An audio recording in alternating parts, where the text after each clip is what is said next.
They called it a diplomatic punishment.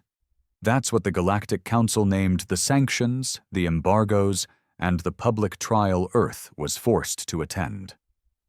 Every representative from every advanced alien species sat in that massive obsidian chamber on Jarthul Prime, passing judgment on humanity like they were some backwater criminals. For what? For fighting back.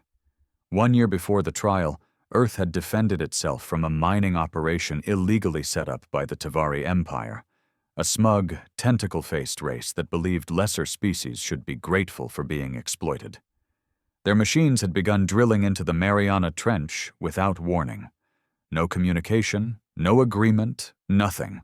Just giant alien rigs cracking the Earth open like a nut. At first, humans sent warnings, then envoys. Then came the explosions. 3 rigs destroyed, 37 Tavari casualties.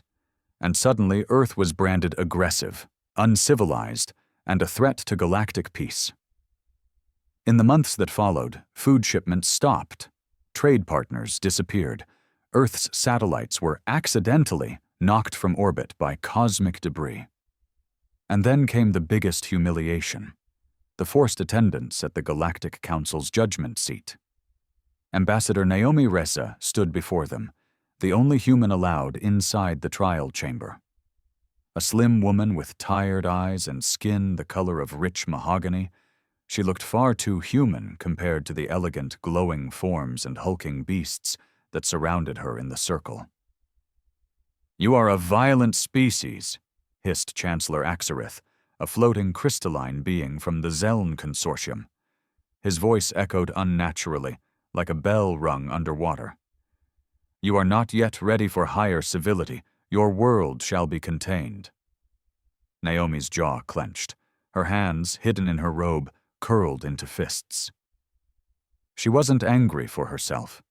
She was angry for the children in Nairobi who had no grain delivery that month.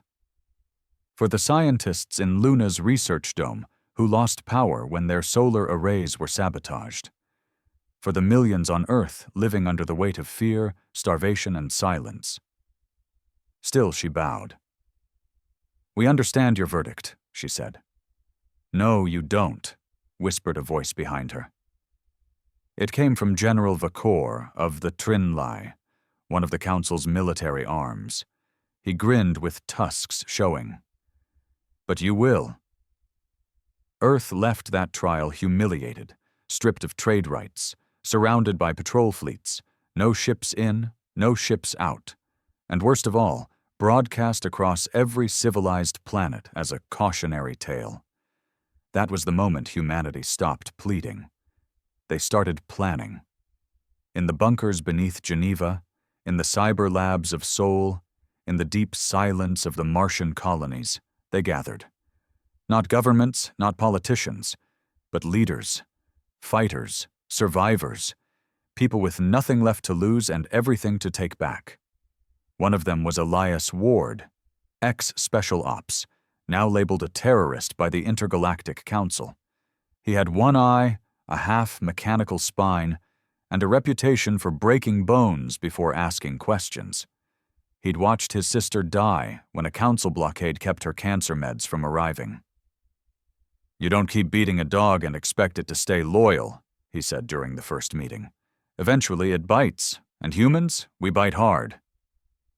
They called their operation Black Ember, not a war, not a rebellion, a reckoning.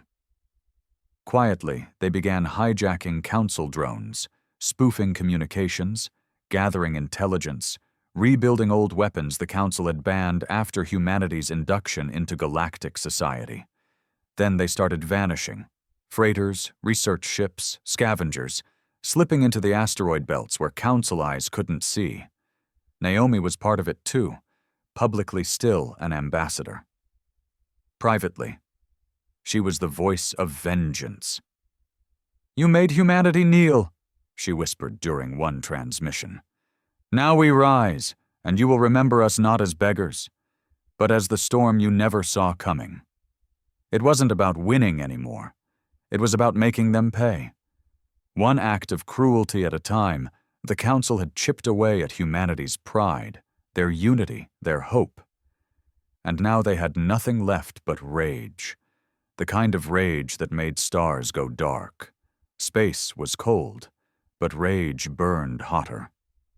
In the silence beyond Saturn's rings, 3 stolen Tevari scout ships hovered in formation. Painted matte black, their heat signatures were disguised with old Terran stealth tech, the kind outlawed centuries ago. Inside the lead ship, Elias Ward paced like a caged animal. "Are we clear on orbital paths?" he asked, eyes scanning a rotating 3D hologram of the target, a Council communication relay perched on a rogue moon. It was a critical hub for interstellar traffic between the inner systems. Disabling it wouldn't just blind the Council, it would make a statement. "We're synced," replied Lynn Tanaka from the helm. She was young, barely 25, with augmented neural ports lining her neck like silver rings. Born post-blockade, she'd never seen Earth without hunger. 10 seconds to breach window." Elias nodded. "No survivors. Leave the wreckage floating." Nobody flinched. They weren't soldiers anymore. They were reminders that every kick the Council landed came with consequences now. The first explosion came like a heartbeat, silent, then screaming red across the void. The relay's shield dome shattered under the impact of a kinetic torpedo. Then came the rail fire, slicing through metal and flesh with equal indifference. Alarms blared in alien tongues. The station's defense drones scrambled, but humanity had learned. They jammed them, turned their own code against them. Inside the station, screams cut short as gravity systems collapsed. Oxygen vented into space. Bodies, Council workers, mostly Arctai and Jarvan, floated like trash, still twitching. Lynn's voice was calm. "Relay neutralized. Council blackout across 4 sectors." "Broadcast the message," Elias growled. She tapped the console. Across thousands of planets, from core worlds to the edge colonies, holoscreens flickered. A single message appeared in every known language. Humanity does not forget. Humanity does not forgive. This is only the beginning. Panic followed. Council newsnets tried to cover it up, but the footage leaked. Soldiers with Terran features, voice logs in English, the unmistakable brutality of Earth-born anger. On Jar Thol Prime, the Council convened in chaos. "This is terrorism," spat Chancellor Axareth, his crystalline body pulsating erratically. "It's an act of war," thundered Vakor, pounding the table. "They were supposed to be under control," another shouted. But Naomi Reza was calm. She watched from the shadows of Earth's silent seat, still exiled, still voiceless, but no longer powerless. "They're not under control anymore," she said quietly. "You made sure of that." Meanwhile, back on Earth, things were changing. The blockades still floated in orbit, but fewer now.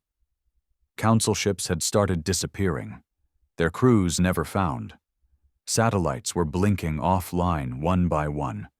The sky wasn't safe for them anymore. And in the underground cities, built after food riots turned violent, a new mood had taken root. It wasn't despair, it was fury. People no longer whispered. They trained. They built weapons out of scraps. Kids barely 10 were learning how to jam scanners and disassemble plasma rifles. One girl, Amira Kale, was already known among rebels as the Shadow of Nairobi. At 12, she hacked a Council transport security grid and rerouted it straight into a mountain. No survivors. She didn't smile when she did it.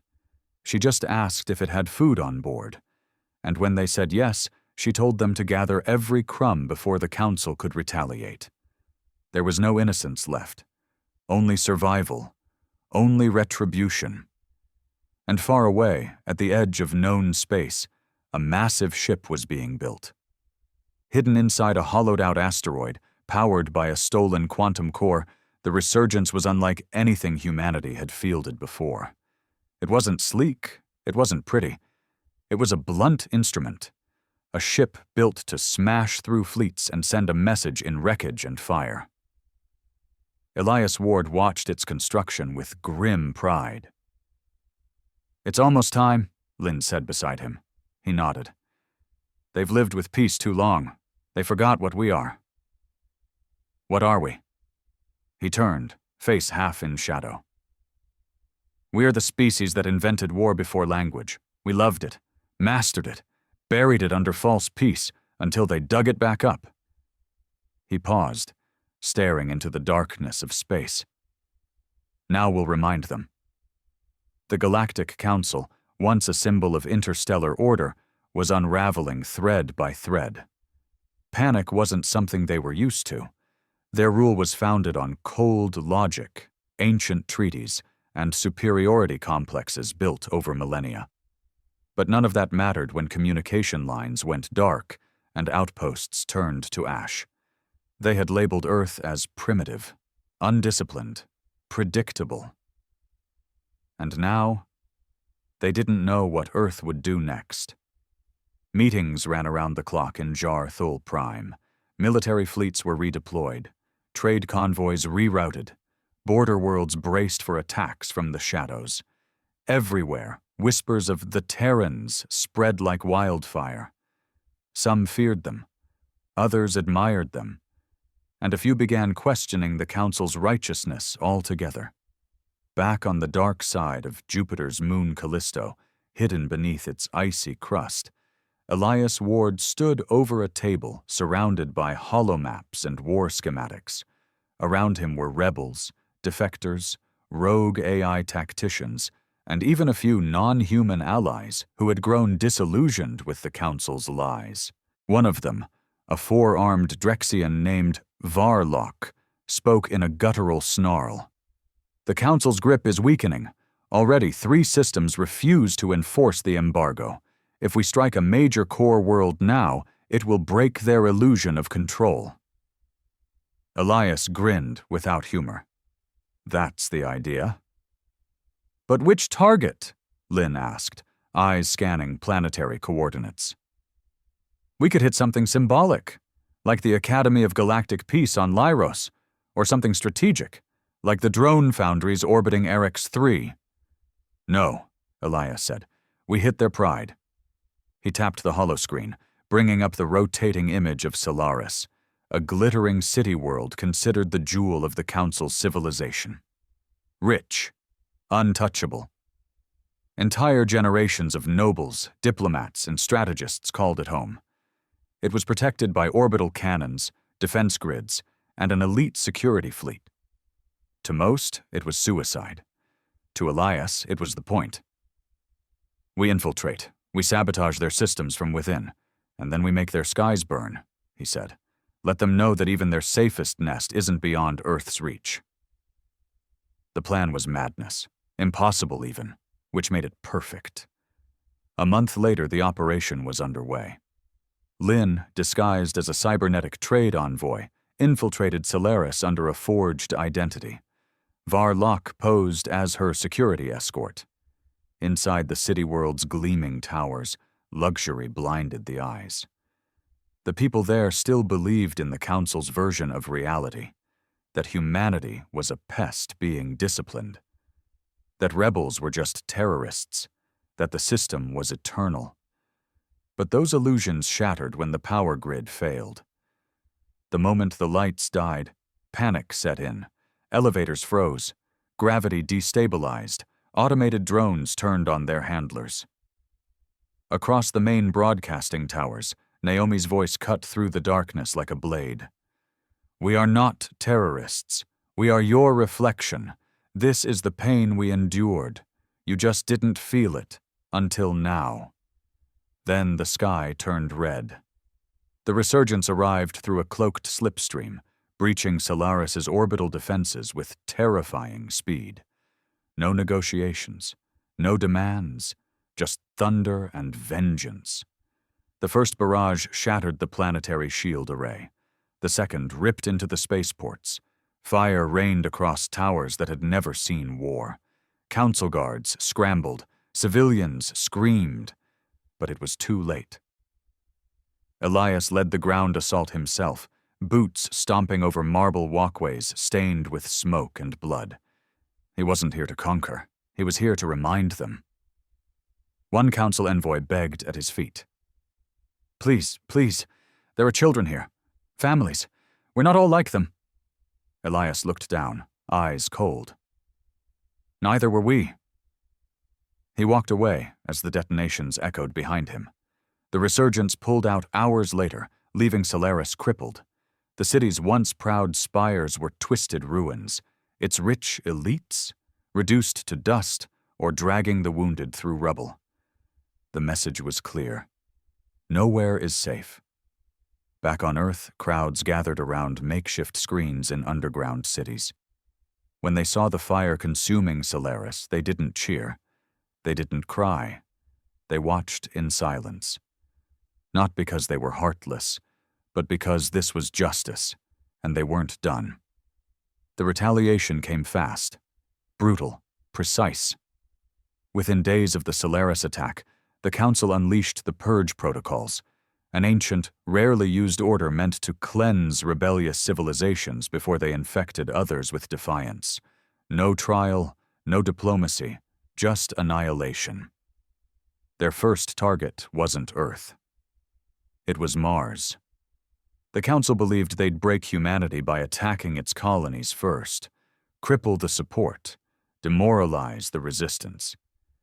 But they didn't know what Mars had become during the blockade. The Red Planet had learned to live on scraps, built cities underground, raised children under artificial skies, and taught them that survival was not a privilege. It was a war. When the orbital bombardment began, they were ready. The Council's dreadnoughts approached with confidence, hurling plasma strikes that vaporized old mining rigs and glassed portions of the Martian crust. But under the surface, buried deeper than even their sensors could detect, were the Ash Wolves, human strike teams that had trained in the dark for this very moment. Captain Aria Devlin led them. She was born on Mars, had never set foot on Earth. Her skin bore radiation burns, and her lungs required filter implants. But her heart? Pure iron. She watched the Council's ships hammer her planet. Then she gave the signal. Within minutes, camouflaged railguns emerged from the crater canyons, locking on and firing with terrifying precision. Human-made fusion torpedoes, cobbled together from illegal tech and smuggled black market parts, burst from hidden silos and found their targets. One dreadnought exploded mid-orbit, its shattered hull raining into the Martian sky like burning confetti. Then the real counterattack began. Mars launched its own fleet, small, fast ships, mostly reprogrammed mining haulers armed with plasma cutters and hacking arrays. They slipped past the chaos, boarded enemy vessels, and turned their own systems against them. By the end of the second day, 3 Council vessels were lost. But the cost was devastating. Entire Martian cities had been leveled, families gone in a blink. The dust storms carried screams and ash across what remained. In one sector, a child was found sitting alone beside a collapsed shelter, his eyes staring at the sky that had tried to kill him. When asked his name, he just said, "I'm Rage now." That became a rallying cry. We're Rage now. Earth heard it. The colonies heard it. Even the rebels hiding in fringe systems repeated it in hushed tones like a sacred vow. Meanwhile, the Council was unraveling faster than it could control. Worlds once loyal started asking hard questions. Why had they lied about Earth's rebellion? Why were so many resources being poured into suppressing a species that, by all rights, should have been crushed a century ago?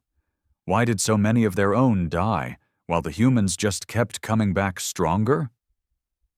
Some races, quietly, secretly, began supplying Earth with intel. A few even offered weapons. Others defected outright. And through it all, Naomi Reza kept working. Still branded an exile, she operated from the shadows, feeding intelligence to Elias and the Resistance Network. But now, something more dangerous stirred inside her. She had contacts on the inside, allies who knew about the Council's darkest secret, a plan they had developed centuries ago, a final failsafe, the erasure device, a weapon that didn't destroy a planet but erased it, atom by atom, memory by memory. Nothing left, not even history. It had only ever been theoretical. Until now. She uncovered transmissions that confirmed the Council had activated its deployment process. They intended to use it on Earth, to remove the problem completely, like humanity had never existed at all. Naomi stared at the blinking message on her screen. Coordinates, timelines, activation codes. "This is it," she whispered. The Council wasn't trying to win anymore. They were trying to erase the evidence of their failure. But humanity had a final card to play. Not diplomacy, not defense. A counterstrike so vicious, so unforgettable, that no species, no matter how arrogant, would ever think of crossing them again. Naomi called Elias. "We need to launch everything," she said. "Not just ships, not just bombs." He didn't ask why. He already knew. "Time to give them the one thing they fear most," he said. "What's that?" He smiled, eyes burning with fury. "Human history." It was called the Vault. Buried deep beneath the ice oceans of Virex 7, the Galactic Council's most classified installation sat like a dormant god, silent, invisible, and deadly. No records of it existed in public databases. Only the highest-ranking Council species even knew it was real. It was here that the erasure device was stored, under biolock, time-gated encryption, and a kill switch capable of destroying half the star system if anyone tried to force entry. And now, a team of humans was about to break in. Elias Ward stood in the dim light of the Phantom Wraith, a prototype stealth ship so advanced it shouldn't have existed. It was powered by stolen Tevari Matterfold drives and shielded by tech reverse-engineered from the Council's own cloaking arrays. A small crew of 20 sat ready, each one handpicked from the most lethal corners of Earth's rebellion. No ceremony, no speeches, just quiet resolve. Lynn adjusted her gear, double-checked the fusion blades on her hips, and looked over at Elias. "Even if we get inside, we can't just disable it. They'll rebuild somewhere else." Elias didn't look at her. "That's why we don't disable it." She blinked. "You mean, we set it off," he said, voice calm. "Here, on Virex 7, let it wipe itself out. The Council loses its trump card and a big piece of its soul." There was silence, and then, one by one, the crew nodded. They understood. It was suicide. But humanity wasn't afraid to die anymore. Not if it meant making history that couldn't be erased. The Phantom Wraith slipped past the outer planetary defenses like smoke. Inside the vault's perimeter, drones hovered silently beneath the waves, scanning for signs of life. But the human ship deployed organic decoys, genetically engineered aquatic beasts that drew attention just long enough for the real team to breach. Elias, Lynn, and Varlock led the infiltration. The interior of the vault was a twisted marvel, alien metals fused with pulsating neural wiring like a living organism wrapped in concrete. At its heart, the erasure device sat on a raised platform suspended in magnetic stasis. It looked like a frozen star, bright, humming with power and impossibly beautiful. And surrounding it, rows of cryopods. Each one held Council scientists in deep stasis, witnesses, custodians of oblivion. "Do we kill them?" Lynn asked, already drawing her weapon. "No," Elias said, pulling a data drive from his pack. "We let them wake up. We want them to watch." He connected the drive to the erasure core. Naomi had embedded a virus, coded in human memory patterns, that would not only trigger the device's implosion, but also embed every Council system with the message. You erased our rights, our homes, our future. Now watch us erase your gods." As the countdown began, alarms flared across the vault. The scientists stirred. Defensive turrets dropped from the ceiling.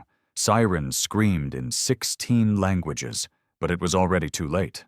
The humans had uploaded the virus and activated the failsafe. The vault was now a bomb. Elias turned to the team. "Extraction route Omega." Go they ran, dodging plasma bursts and collapsing tunnels. The vault's AI was going into meltdown, trying to override the erasure trigger, but Naomi's code held firm. In 30 minutes, it would all be gone. As they reached the ocean's edge, the phantom wraith rose to meet them. Scorched, half-damaged, but alive. They escaped just as the vault imploded. It wasn't an explosion. It was absence. The entire installation folded inward, then vanished. No debris, no radiation, just silence. All across the galaxy, Council command channels erupted in panic. Their mightiest weapon, gone. Their records of control, their data on Earth's rebellion, their long list of classified threats, wiped clean with it. They tried to cover it up. But it was too late. Within days, resistance movements rose on a dozen Council-aligned worlds. The illusion of the Council's invincibility had cracked. And for the first time in centuries, their enemies weren't afraid. They were angry and united. The Council had always believed in control. Not peace, control. Their entire empire ran on the illusion that order came from obedience, that fear bred stability, and that rebellion could be erased with overwhelming force and a few censored histories. But when the vault vanished, when their own device was used against them, something far more dangerous than rebellion ignited across the stars. Inspiration. It started with the rim worlds. Systems that had been taxed, policed, and silenced for centuries rose overnight. The mining colonies on Velar 9 seized their overseers. On Talax Prime, workers dismantled the Council's propaganda towers and replaced them with crude flags bearing the words, "Never again." Then came defections. Ships abandoned their posts. Captains disobeyed direct orders. Whole planetary militias once loyal to the Council broadcast messages of support to Earth. The Galactic Council, in desperation, enacted the Unity Protocol, a last-ditch effort to preserve their dominance by forcing all remaining member worlds into a single war front. One banner, one army, one goal, the total destruction of Earth and any species aligned with it. They named it Operation Final Dusk. The largest fleet in galactic history began moving. A wall of warships, dreadnoughts, troop barges, and planet killers stretching across systems. It would take weeks to reach Earth's orbit. Elias Ward didn't wait. In a hidden bunker beneath old Chicago, now a fortress of data and steel, he stared at the holograms of the approaching fleet. Thousands of blinking icons, each representing death. "This is it," Naomi said quietly beside him. "We've poked the dragon too many times. Now it's awake." Elias shook his head. "Number, this isn't a dragon.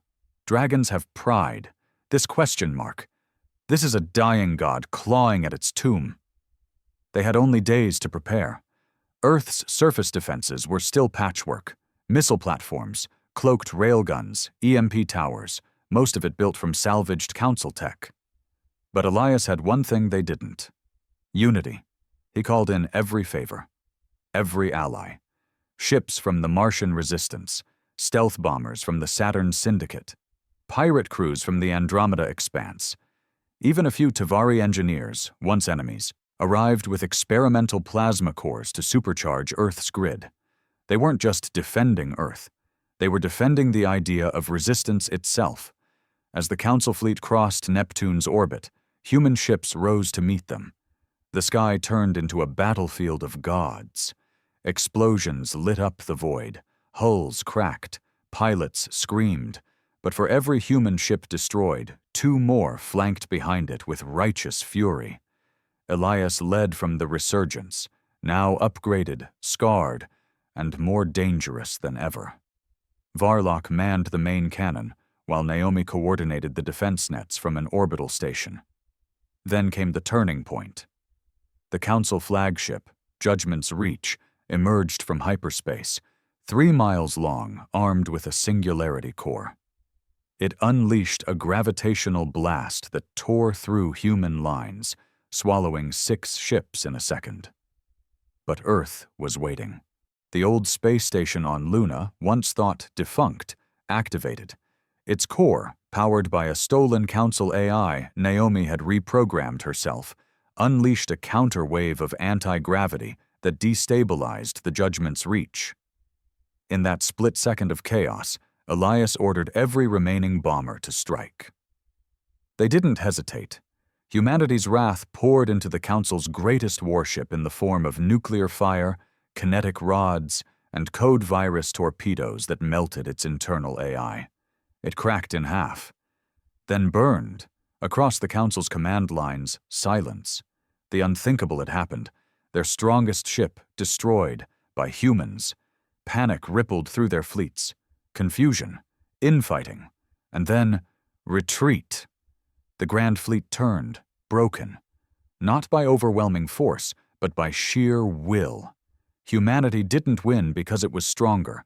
It won because it was angrier, because it refused to go extinct quietly, because it remembered every lie, every scar, and every forgotten scream.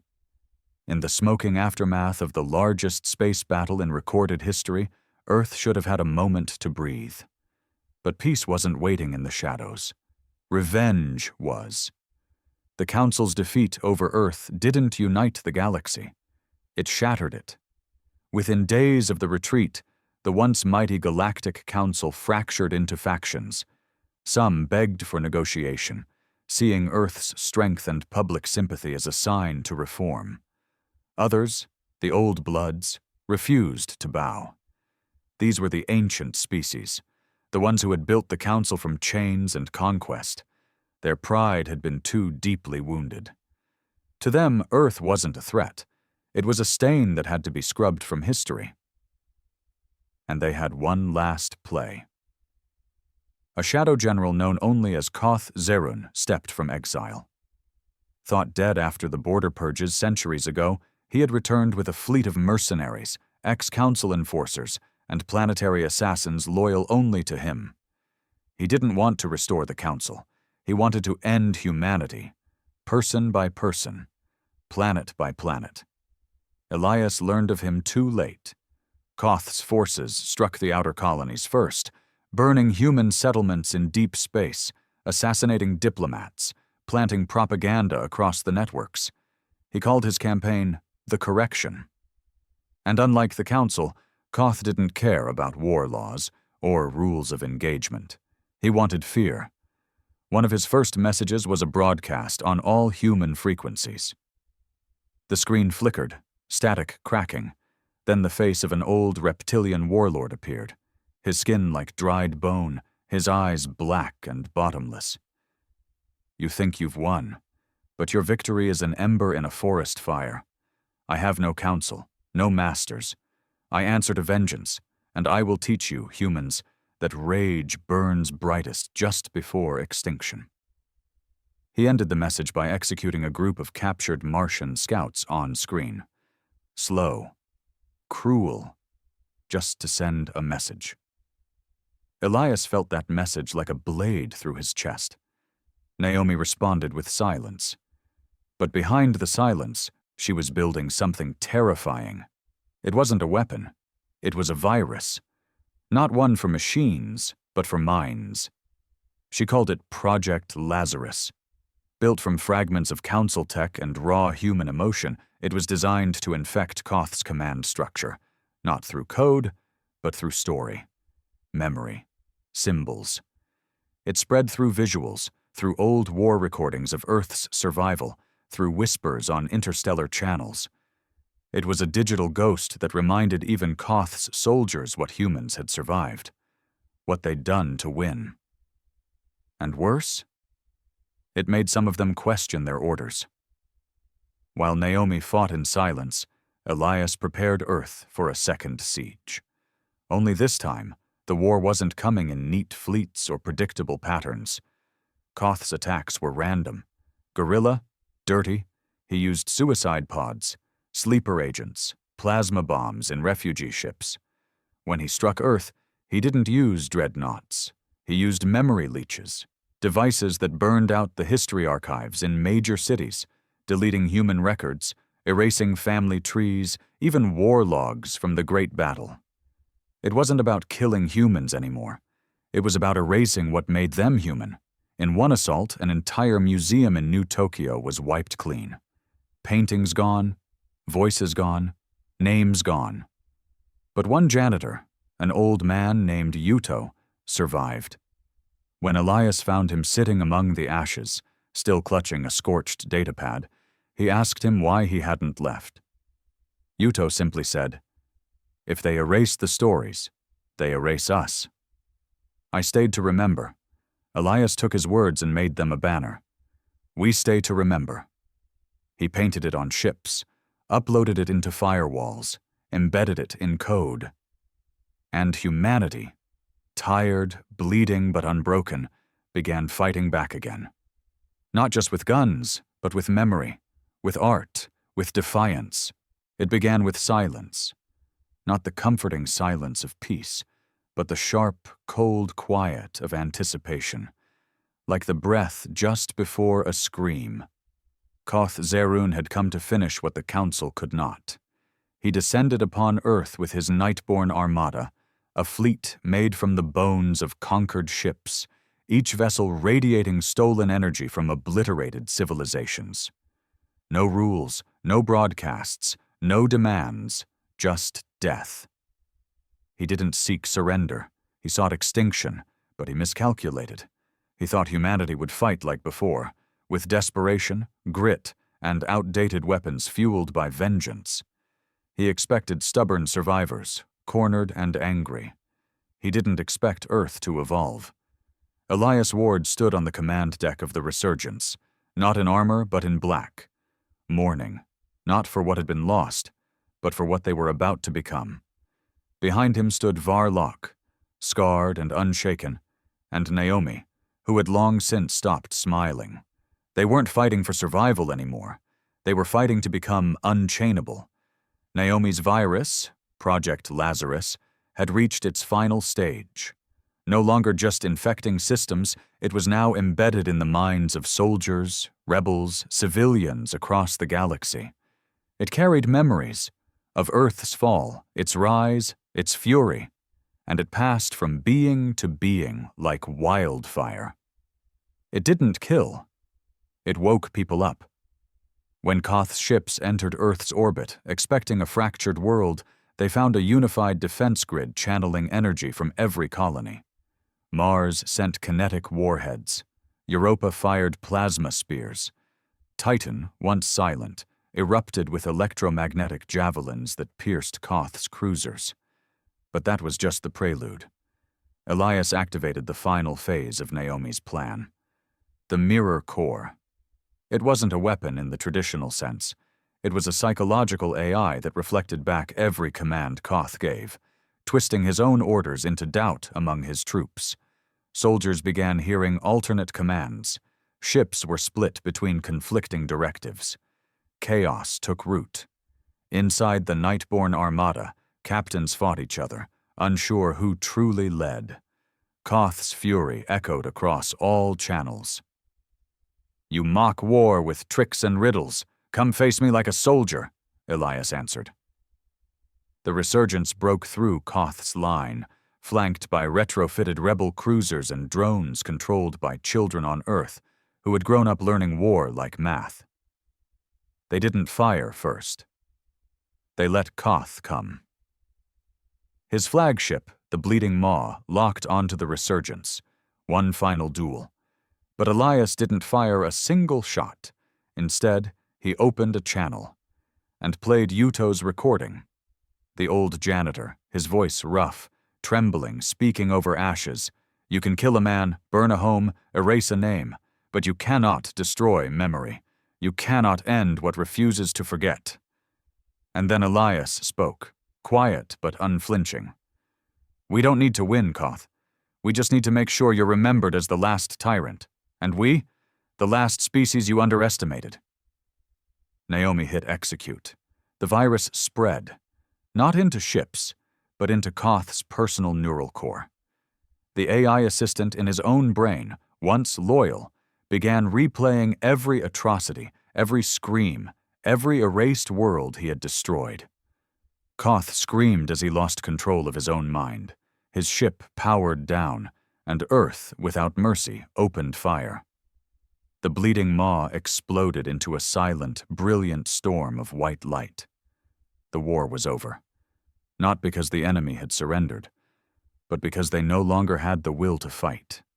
Years later, statues would be raised, not just of Elias, Naomi, or the fallen, but of children who coded defenses from bunkers, of elders who taught history under bombardment, of the nameless who kept stories alive. Humanity wasn't remembered for its violence. It was remembered for its rage. Unbreakable, righteous, and pure. When the Galactic Council tried to erase Earth from the stars, humanity didn't just fight back.